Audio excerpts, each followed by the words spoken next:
Luis Almeida, quien sostuvo la necesidad de reivindicar los derechos de la población afroecuatoriana. Inicia ya su intervención el asambleísta Cabascanco. Colegas asambleístas, compañeras y compañeras de las diferentes organizaciones del pueblo afroecuatoriano que se encuentran presentes el día de hoy.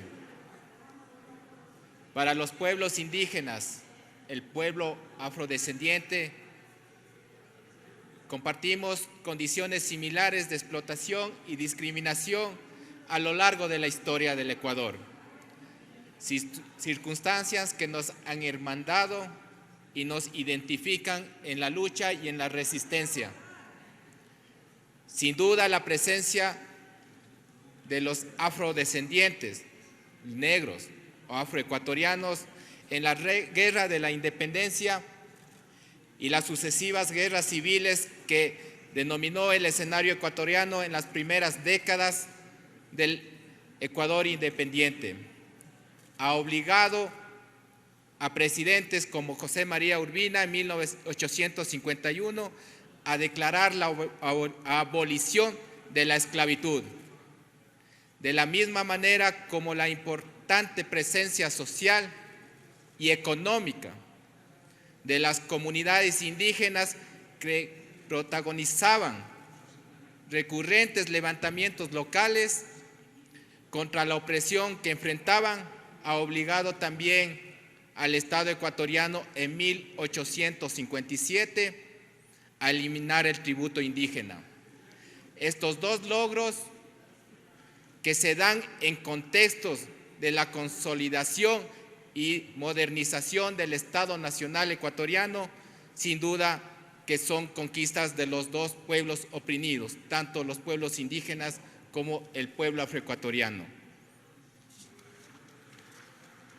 Los pueblos indígenas y afroecuatorianos compartimos luchas a lo largo de la historia ecuatoriana.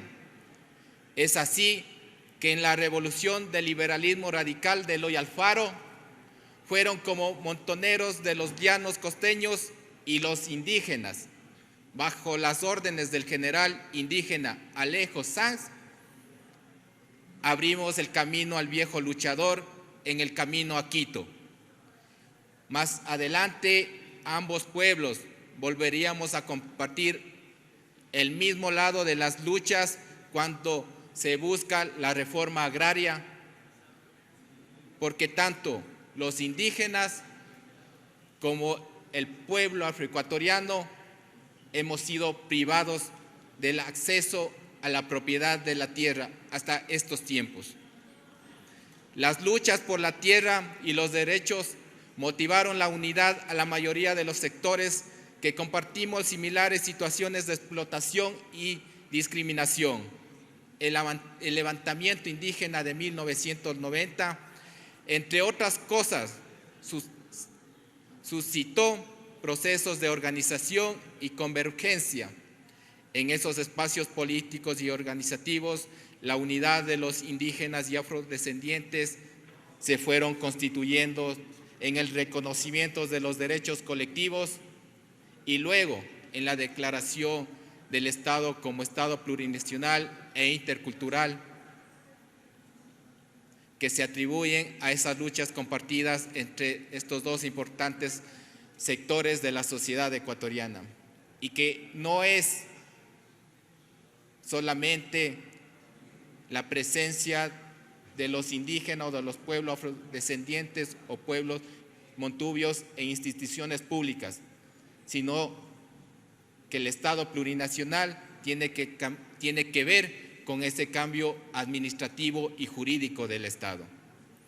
Pero sin duda, los pueblos indígenas y afrodescendientes seguimos lamentablemente compartiendo las mismas situaciones de discriminación y explotación que hace 200 años atrás.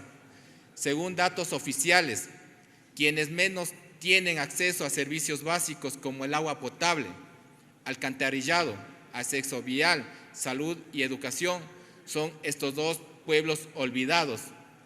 Sus respectivas comunidades sufren graves conflictos territoriales por concesiones mineras y madereras.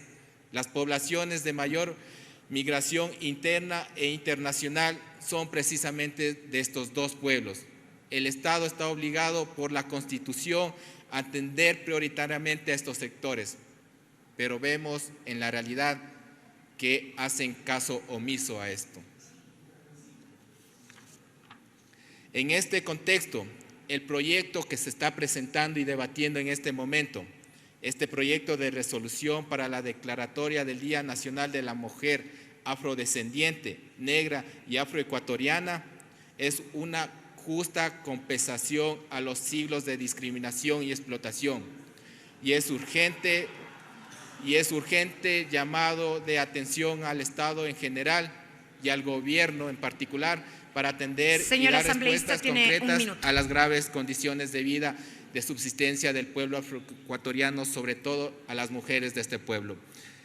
En un minuto termino, gracias señora Presidenta. Desde la presidencia de la Comisión de Garantías Constitucionales, Derechos Humanos, Derechos Colectivos y la Interculturalidad, hacemos un llamado a los y a las legisladoras para que podamos apoyar unánimemente este proyecto de resolución.